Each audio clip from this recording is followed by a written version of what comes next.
अर्घाखाँची नेपालको राजनीतिक नक्सामा सानो देखिने तर हरेक चुनावमा राष्ट्रिय बहस जन्माउने जिल्ला।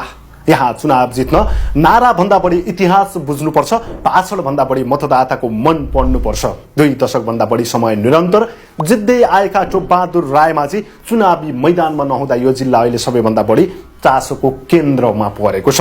फागुन 21 गते हुने प्रतिनिधि सभा निर्वाचनले अर्घाखाँचीको संसदीय इतिहासमा नयाँ अध्याय लेख्ने कि पुरानै लय दोहोरिने भन्ने प्रश्न आज सबैभन्दा बढी गम्भीर बनेको छ। 2 दशक भन्दा बढी समय लगातार जित्दै आएका टोपबहादुर रायमाझी यसपटक चुनावी मैदानमा छैनन्। यही एउटा तथ्यले अर्घाखाँचीलाई अहिले देशको सबैभन्दा खुल्ला र अनिश्चित निर्वाचन क्षेत्र बनाइदिएको छ। अर्घाखाँचीमा एउटा मात्र संघीय निर्वाचन क्षेत्र छ, तर राजनीतिक रूपमा यो जिल्ला कहिल्यै एक धारमा बाँधिएन। यसपटक राजनीतिक दल र स्वतन्त्र गरी 15 जना उम्मेद्वार मैदानमा रहेका छन्, तर ती सबैभन्दा चासोको केन्द्रमा परेको एउटा दृश्य भने झनै प्रतीकात्मक छ। मालारानी गाउँपालिका 5 बाँकी, एउटै वडा एउटै गाउँ तर 4 जना उम्मेद्वार।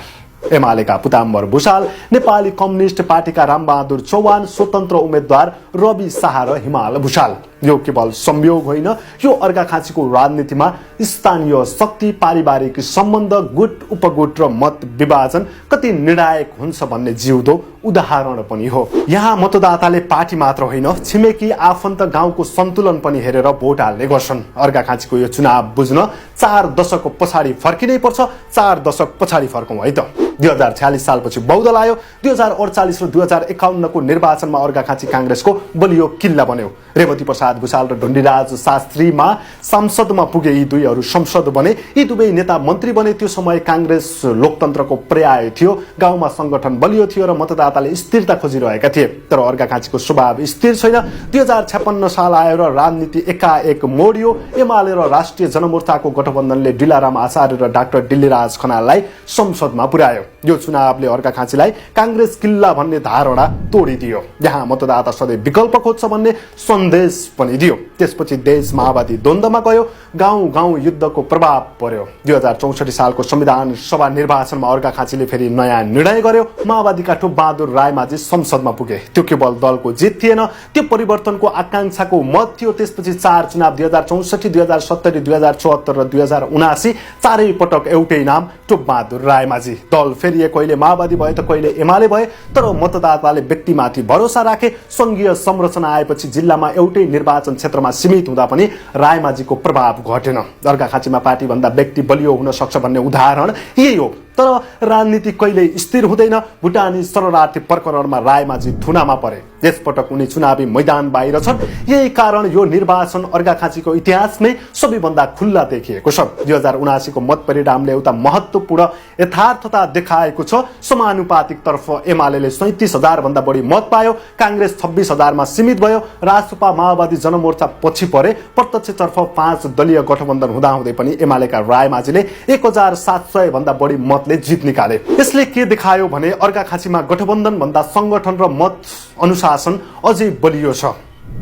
अब यही आधारमा अहिलेको चुनावी तस्बिर हेरौं है त। रायमाझीको अनुपस्थितिमा एमालेले जिल्ला अध्यक्ष पिताम्बर भुषाललाई औंगी सारेको छ। 25 वर्षकै उमेरमा बाँकी गाविस अध्यक्ष बनेका भुषाल स्थानीय राजनीति, संगठन विस्तार र कार्यकर्ता व्यवस्थापनमा अनुभवी मानिन्छन्। 2079 मा 5 दलीय गठबन्धन विरुद्ध पनि जिल्लाका अधिकांश तहमा एमालेको परिणाम बलियो रहनुले अहिलेको चुनाव पनि उनको पक्षमा जाने ठूलो आधार बनेको छ। कांग्रेस भने 3 दशक अघिको विरासत फर्काउने दाउमा छ। विष्णु प्रसाद खनाल मुस्कानलाई अघि सारेर रायमाझी नहुँदाको फाइदा उठाउने प्रयास गरिरहेको छ। तर अर्घाखाँचीको विगतले देखाउँछ कांग्रेसको सबैभन्दा ठूलो चुनौती बाहिर भन्दा भित्रै रहँदै आएको अन्तर्घात हो। रासपाका हरि भुषाल, नेकपाका रामबहादुर चौहान र स्वतन्त्र उम्मेद्वारहरू पनि विशेष गरी युवा र असन्तुष्ट मतदातालाई आकर्षित गरिरहेका छन्। तर अहिलेको तथ्य र विगतका नतिजा हेर्दा उनीहरूको प्रभाव जित भन्दा बढी निर्णायक मत काट्ने भूमिकामा सीमित हुने संकेत देखिन्छ। अर्घाखाँचीको इतिहासले एउटा कुरा बारम्बार प्रमाणित गरेको छ, यो जिल्ला भावनाले होइन सन्तुलनले निर्णय गर्छ। यहाँका मतदाता न स्थायी कांग्रेस हुन्, न स्थायी एमाले, न स्थायी माओवादी। यहाँ हरेक चुनावमा प्रश्न सोधिन्छ तर उत्तर हरेक पटक आउँछ। अब प्रश्न यही हो, रायमाझीको अर्घाखाँची नयाँ अनुहार सहित निरन्तरतामा जान्छ कि फेरि इतिहास दोहोऱ्याएर नयाँ मोड लिन्छ। फागुन 21 गतेको मतले अर्घाखाँचीमा त्यसको अन्तिम फैसला गर्नेछ।